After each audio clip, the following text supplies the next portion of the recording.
Hello class, today I'm going to be showing you guys how to make popcorn on the stove. And this is not like a Jiffy Pop brand thing where you just use a little pan on the stove. This is using a pot and just these two ingredients.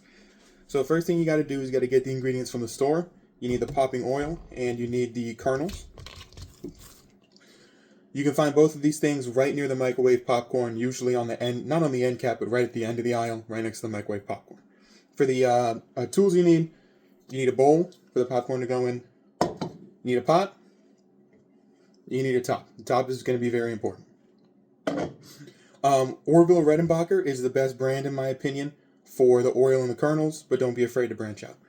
So step one is going to be to pour the oil in. I've already done that because it has to heat up beforehand. So you're going to want to put it at like a medium. I have an electric stove. So I got it at a medium. It's been heating up for about 7 to 10 minutes. That's going to get it hot enough. You want to pour it so the kernels are just barely submerged. So you really don't need a lot. I can show you right here. The kernels are very, very, very small. See? Super small. So you need just a tiny bit of oil, just enough to be just to cover the bottom of the pan. So after that, right? After you've got the oil and the kernels, you've got the oil in there, you want to leave it there for about 7 to 10 minutes, like I said. Now, what you're going to need to do is check to make sure the oil is ready to go, right? Obviously, you don't know exactly when, but you're going to want to test it by using one kernel, and be careful because if it pops, it's really going to pop.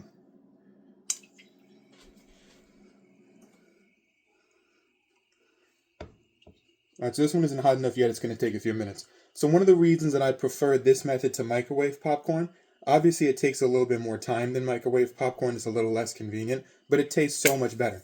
There we go, so that one just popped. I'm going to get that one out of there. So this one just popped, so the oil should be good. You see that? Just popped. I'm going to leave that right there. So that one just popped. So when it is good and the first one pops, then you're going to want to get the other ones in. Putting enough to cover the bottom of the pan is going to make a lot of popcorn. Like, I'm talking really a lot. And, of course, depending on how much you want to make, you just want to make some for yourself, you don't need that much. So you're going to want to do, if you're making some for the whole family, like I said, enough to cover the bottom of the pan could be good. That'd be a bit too much for this bowl. This bowl's not very big. It's barely even the size of the pot. And obviously the kernels are about to get a lot bigger. So the oil's properly heated up. What you're going to want to do, you're going to pour these in here, and you're going to get the top on really, really, really quickly, because they are going to start popping, right? So I'll show you. Let me get the top in hand just to be safe.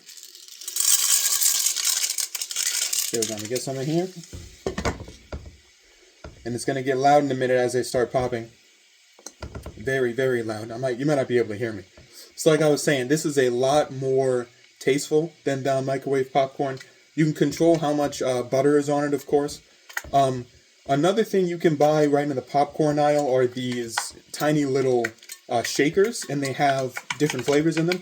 So they'll have like a Parmesan, like a garlic parm flavor. I think it's actually just Parmesan cheese, or like a cheddar cheese flavor that's really good. And then some of them are movie theater butter, and those are really good. You can find those in the same place as these in the kernels. So you can hear it now; it's popping a lot, right? Like I said, the top is very, very important to make sure they don't spray everywhere. The oil's spraying up too. Excuse me. So you want to make sure the oil doesn't get out, make sure the popcorn doesn't get out. It's obviously the most important part. As opposed for your safety, though, the oil doesn't get out so it doesn't burn you, because it is super, super hot. All right, you want to wait until can't hear any more popping. I'm going to turn the pan off now. Should be the last stragglers that are popping right now.